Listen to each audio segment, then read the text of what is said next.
नमस्कार जय जगन्नाथ जीवा संध्यार किछि गुरुत्वपूर्ण खबर को ओडिशा समेत 8 राज्य रे भूमिकंपर झटका आज भूमिकंप रे थरिला भारतर 8 राज्य सकाळे 3 देश रे मध्य भूमिकंप अनुभूत होइतला।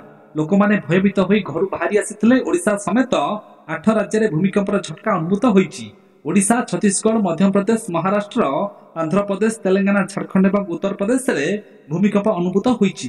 तीनोटी राज्य रे घटितिबा भूमिकंपर तीव्रता रिक्टर स्केल रे 5.3 माप करा जाइथिला।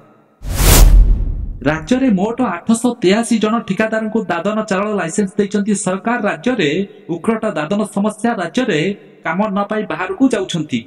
ठिकादार को भरोसा रे बाहर खटुछंती। केवल चलित वर्ष 60,000 रु अधिक श्रमिकों को दादन खटिबा निमंते राज्य बाहर को जिबा पई ओडिशा सरकार लाइसेंस दैछंती। सूचना अनुसार चलित वर्ष 883 जन ठिकादार को बाहर राज्य को श्रमिक चालाण पई लाइसेंस पाइछंती।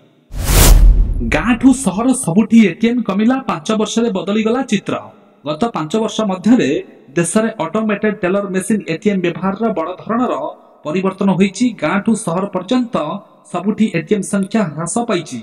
संसद रे उपस्थापन करा जायतिबा तथ्य या कहिची वर्षक पूर्वे देश रे 2,57,940 एटीएम थिला। 40 वर्ष सेप्टेम्बर 30 सुधा सेही संख्या 2,55,078 को ह्रास पाइछि। एबे गोटिए बैंक अकाउंट रे जोड़ी हेबो 4 नोमिनी। लोकसभा रे पारित होला बिल। लोकसभा रे मंगलवार बैंकिंग आईन संशोधन बिल पारित होईछि। एही बिल रे गोटिए बैंक अकाउंट रे 4 नोमिनी जोड़िबार व्यवस्था करा जाईछि। एथिसह जमाकारी को उत्तम सुरक्षा एवं घरोई बैंक गुडी करे उत्तम सेवा जोगाइबा पई नूतन बैंकिंग आईन बिल रे व्यवस्था रही। चाली चाली जाई कला ठाकुर को दर्शन कले राष्ट्रपति द्रौपदी मुर्मू। श्रीमंदिर कार्यालय निकटरू चाली चाली जाई कला ठाकुर को दर्शन कले महामहिम राष्ट्रपति द्रौपदी मुर्मू। तांको सह मुख्यमंत्री मोहन चरण माझी, उपमुख्यमंत्री प्रभाती पैडा और पुरी सांसद संबित पात्र मध्य चाली चाली जाई श्रीजीव को दर्शन करिसंती। राष्ट्रपति 5 दिनिया ओडिशा गस्तर आसीथिबा बेले आज द्वितीय दिन थिला। 2 दिन पर राज्य में बढ़िबो शीत। आज किछि जिले में हालुका वर्षा संभावना। आसंता 2 दिन पर राज्य में सामान्य शीत बढ़िबो। सर्वनिम्न तापमात्रा 2-4 डिग्री पर्यंत ह्रास पाइबो बोली भुवनेश्वर पाणीपाग विज्ञान केन्द्र पक्षरु कुहा जायछि।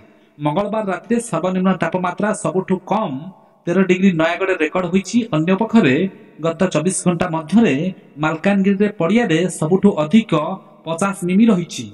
वर्षा होइथिला। मालकानगिरी रे 39 मिमी सह जिलार विभिन्न स्थान रे हालुका वर्षा होइछि। आसंता 7 तारिख जाए राज्यर केतक स्थान रे हालुका वर्षा होई पारे। नौसेना दिवस पई पुरी रे स्वतंत्र बलय दायित्व रे 85 प्लाटून पुलिस फोर्स। नौसेना दिवस रे कोनोसी प्रकार विशृंखला न हेबा निमंते पुरी शहर रे स्वतंत्र सुरक्षा बलय तयारी करिछि पुलिस प्रशासन। एही दिवस अवसर रे पुरी समुद्र बेलाभूमि रे प्राय 4 टैंक, 15टी युद्ध जहाज, 30टी युद्ध हेलिकॉप्टर, 5टी युद्ध विमान, 5टी युद्ध जेट नौसेना दिवस रे सेमानकु कुशलता परिदर्शन करिवे। शत्रु सेना को पराजित करिवार अध्ययन शक्ति संपर्क रे मध्य साधारण लोके एही युद्ध प्रदर्शनी को देखि परिवे। पुरी रो पेंठकोटा ठारू मंगला मुहाण पर्यंत साधारण लोक शृंखलित भावे पहुंची नौसेनार एही युद्ध कौशल देखिबाकू व्यवस्था होईची। पुणी पश्चिमबंग ओडिशा आसिबो आलू व्यवसायी संघ आंदोलन हटिबा परे फिटिला पाट। आंदोलन हटिला पश्चिमबंग प्रगतिशील आलू व्यवसायी संघ। जोगाण मंत्री सह आलोचना पर आंदोलन हटिबाकू निष्पत्ति नेइछि संघ। यह सह गुरुवार ठारू शीतल भंडार खोली निज राज्य में आलू जोगाई देबाकू राजी होईछि संघ। तेबे सीमारू कटकणा उठा जिबा नै खूब शीघ्र सरकार आलोचना करिवे बोली पश्चिमबंग जोगाण मंत्री बेचराम माना सूचना दैछंती। एहा परे पुणी पश्चिमबंग आलू ओडिशा आसिबो बोली आशा करा जाउछि।